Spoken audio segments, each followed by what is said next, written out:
Que Jesus, o príncipe da paz, nosso Salvador, chegue, habite entre nós, apesar das nossas paredes e das distâncias físicas que nos separam. Afinal, é nele que a Páscoa nos enche de alegria. Amém. Uma Páscoa de portas fechadas. Uma Páscoa onde as portas, movidas pelo medo, foram trancadas. Uma Páscoa cheia de insegurança. Uma Páscoa com dúvidas e sentimentos de medo. Uma Páscoa onde o inimigo à solta parece que já venceu a guerra, afinal, os prejuízos já podem ser contabilizados. Uma Páscoa sem o principal ingrediente não tem graça. Triste, vazia, insossa e até mesmo desesperadora. Esta era a cena que os discípulos naquela tarde da ressurreição estavam vivendo. A primeira Páscoa cristã foi dentro deste contexto. O temor que os judeus puseram de que os discípulos poderiam ser as próximas vítimas, as próximas pessoas a morrerem, somando-se à culpa de Pedro, que 3 dias antes havia negado conhecer Jesus quando viu ele ser preso, os sonhos frustrados porque o mestre agora estava morto, tudo isso, de uma maneira humilhantemente, agora se fazia presente no coração daqueles discípulos. Aquela sensação estragou aquela primeira Páscoa. Se saíssem na rua, seriam mortos. A pergunta aqui que eles poderiam estar se fazendo é: será que Deus nos abandonou? Que cena semelhante nós vivemos na nossa última Páscoa, semana passada, não é verdade? Aliás, como foi a sua Páscoa? Com quem e como você passou esse dia onde celebramos a ressurreição do nosso Salvador? O dia mais importante da igreja cristã, onde nós fomos privados de estar dentro do templo. Somente, unicamente dentro de casa, longe de familiares, de alguma forma nós também estávamos trancados e estávamos presos. Para mim foi uma Páscoa semelhante à dos discípulos, triste, vazia e sem graça. Se não fosse um detalhe, eu diria o detalhe principal, que não faltou na minha Páscoa, e eu espero que não tenha faltado na sua Páscoa também. Jesus apareceu. Jesus ressurgiu, Jesus estava presente, mesmo quando nós estávamos celebrando a Páscoa de portas fechadas, de portões fechados, dentro de nossas casas. Uma Páscoa de uma forma que eu nunca tinha vivido, e acredito que nenhum de vocês. Uma Páscoa que me fez valorizar a importância da comunhão, a importância da igreja, a importância do convívio com pessoas queridas.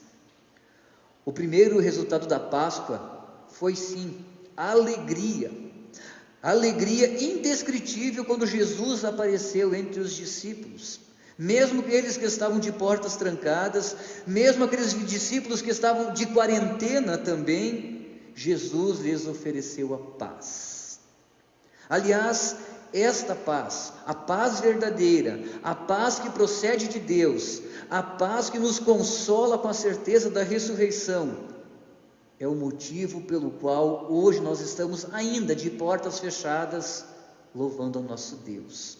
Em todo o tempo, em todas as épocas, em todas as situações, nós também temos um motivo para louvar o nosso Deus, para render culto ao nosso Senhor, para cantar louvores ao nosso Criador, Salvador e Santificador. Em todos os textos que nós lemos há pouco aqui no culto, todos eles falam de louvar a Deus, e também falam dos motivos para este louvor. O Salmo 148, na verdade, ele é um convite, ele fala que toda a criação, na verdade, louva o Senhor. O pássaro que canta, a flor que embeleza e perfuma, a fruta que alimenta, o sol que brilha, a chuva que traz esperança e vida nova, toda a criação é um grande louvor ao Senhor. Atos capítulo 5, versículos 29 a 42 nos diz que os discípulos, aqueles que foram testemunhas da ressurreição, pregavam em meio aos saduceus esta grande mensagem da Páscoa. Porém, os saduceus eram um povo cético, era um grupo cético de judeus, que eles abominavam e perseguiam qualquer pessoa que ensinasse sobre a ressurreição, sobre a mensagem de que Cristo ressurgiu dos mortos. E por este motivo, então, os discípulos foram presos, por anunciar uma verdade, eles mesmos foram privados da liberdade. E mesmo presos, os discípulos louvam pelos insultos, louvam apesar dos sofrimentos, louvam apesar dos problemas. Eles louvam porque creem, eles louvam porque têm a salvação, eles louvam porque têm a certeza da ressurreição. O apóstolo Pedro, aquele mesmo que negou não conhecer Jesus quando ele foi preso, que teve medo, poderíamos dizer até que se acovardou, ele teve no encontro com Jesus naquele dia da Páscoa um encontro fatal. Ele testemunhou o túmulo vazio desde cedo, quando as mulheres lhe disseram que Cristo não estava mais no túmulo. Ele também, junto com os discípulos trancados naquele domingo, estava com medo, inseguro sobre o futuro que lhe esperava. Ele era um daqueles presos que lá em Atos louvou a Deus apesar de todas as dificuldades. Testemunhou sem medo a verdade que liberta. E na carta lida há pouco, na epístola lida há pouco, ele escreve e descreve os motivos pelos quais nós temos para louvar o nosso Deus. O primeiro motivo que Pedro diz é pela misericórdia do Senhor. Deus perdoou Pedro, Deus também perdoa a cada um de nós. O segundo motivo foi que Pedro foi testemunha da ressurreição, uma das maiores mensagens do Novo Testamento. E a terceira, a misericórdia de Deus, mais a ressurreição lhe trouxeram uma esperança viva, uma certeza. Aliás, esperança viva é o tema da carta de 1 Pedro, certeza absoluta que Deus cumpre aquilo que Ele promete. Este foi o resultado da Páscoa. Mesmo de portas trancadas, os discípulos tiveram motivos para louvar a Deus. Mesmo em meio às tribulações, mesmo em meio às provações, mesmo presos como em Atos, encontraram motivos para louvar a Deus. Como você está enfrentando este período também de portas trancadas? Esse período de provação, esse momento de dificuldade? Você também ainda tem motivos para louvar a Deus? Quais são os seus motivos para louvar a Deus? O resultado da Páscoa é uma bênção que não desvaloriza, não se estraga com o tempo, não sai de moda. Pedro nos ensina que através da fé, da esperança, nós podemos superar as provações, seguir em frente, sem desistir, sem desesperar, sem praguejar, sem perder a cabeça, sem mesmo tirar a vida, como Judas, em meio ao desespero, o fez. Naquela Páscoa, os discípulos reunidos de portas trancadas receberam um presente que só quem estava presente recebeu: o Espírito Santo. O poder de ser testemunhas de Jesus, o privilégio de ser testemunha da ressurreição, o dom de ser um pequeno Cristo. Com esse presente, aos presentes, Jesus os chamou para serem pacificadores, para serem anunciantes do perdão, que é a essência do reino de Deus: perdoar a humanidade, perdoar as pessoas, ou seja, livrar as pessoas da morte, do pecado e da condenação, que levam ao desespero, ao medo, à insegurança e à culpa, todos aqueles sentimentos que os discípulos tinham naquela manhã de Páscoa. E quem sabe, alguns desses sentimentos que nós estamos vivendo neste tempo, que nós estamos vivendo no nosso mundo como um todo, não só no nosso país.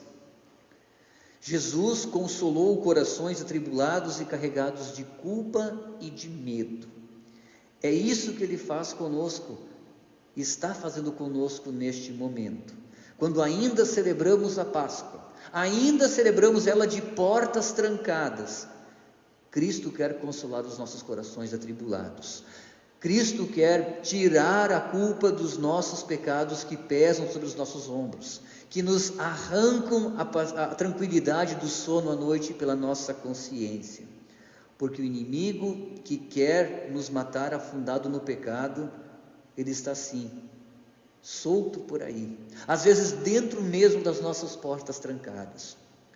O próprio apóstolo Pedro, que presenciou o Cristo ressuscitado, que ouviu a Cristo pessoalmente, que foi preso e mesmo assim louvou, no capítulo 5 da mesma carta de 1 Pedro, capítulo 5, versículo 8, ele diz assim: sejam sóbrios e vigilantes, o inimigo de vocês, o diabo, anda em derredor como um leão que ruge procurando alguém para devorar.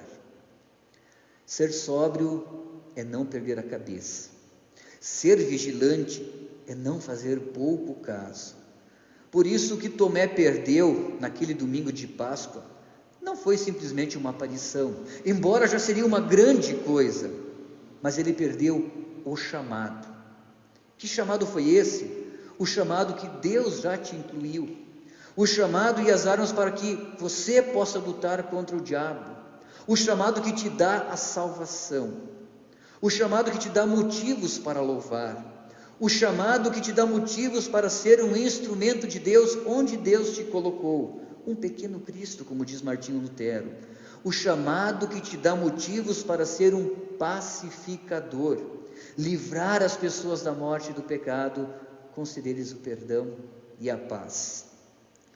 Tomé perdeu essa oportunidade de ouro, mas esse cavalo encilhado não passaria uma única vez.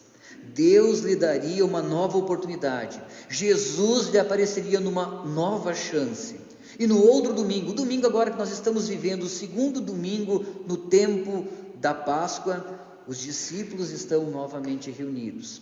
É o segundo da Páscoa, uma semana depois, eles já viram o Cristo ressuscitado, eles já creram que Jesus não ficou entre os mortos, eles já receberam o chamado, eles já testemunharam e trouxeram Tomé para junto deles, mas o medo externo ainda persiste entre eles.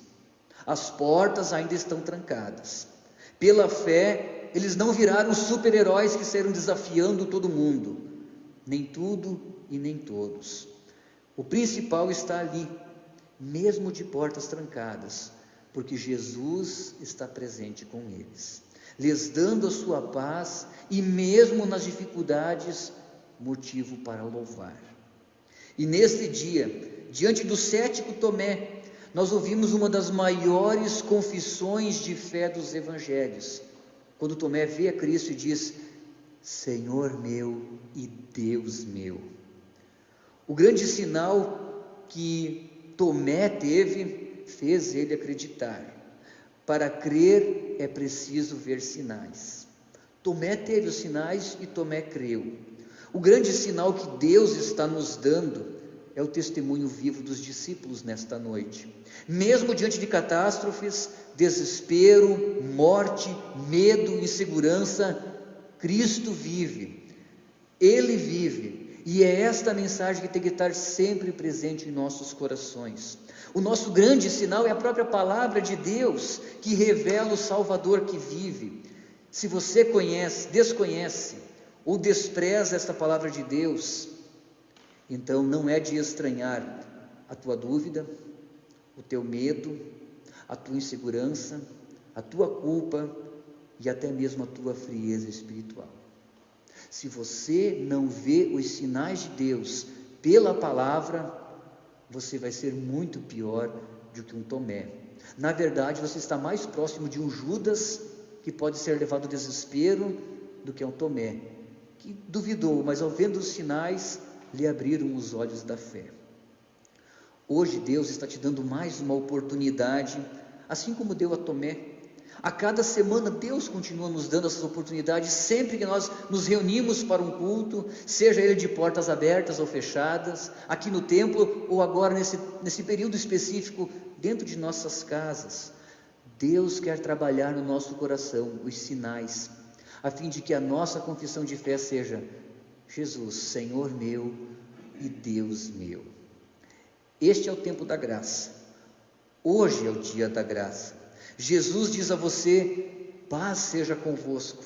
E com certeza afirmo: a paz já está entre nós.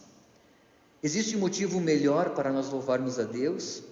Mesmo diante de tanto medo, insegurança, culpa que nos cercam? Não deixe de ouvir a voz do Senhor. Seja por meio que for, Deus quer te consolar. Deus quer te fortalecer e não fazer desistir. Ele vai cuidar da tua fé. Mas não esqueça que nós fomos chamados. Nós já somos chamados. Como? De 3 maneiras bem simples: pela palavra viva anunciada, pelo batismo de aliança de Deus, tem um efeito muito especial na nossa vida, porque Ele nos dá fé, e também pela Santa Ceia, onde Deus reafirma a sua promessa por nós. Esses são os sinais que nos dão a fé: palavra, batismo e Santa Ceia. Neles, Deus nos chamou de filhos. Neles, Deus me chamou de salvos. Neles, Deus nos chamou de testemunhas. Neles, Deus nos chamou de família. Neles, Deus nos chamou de igreja. Neles, Deus nos chamou de congregação.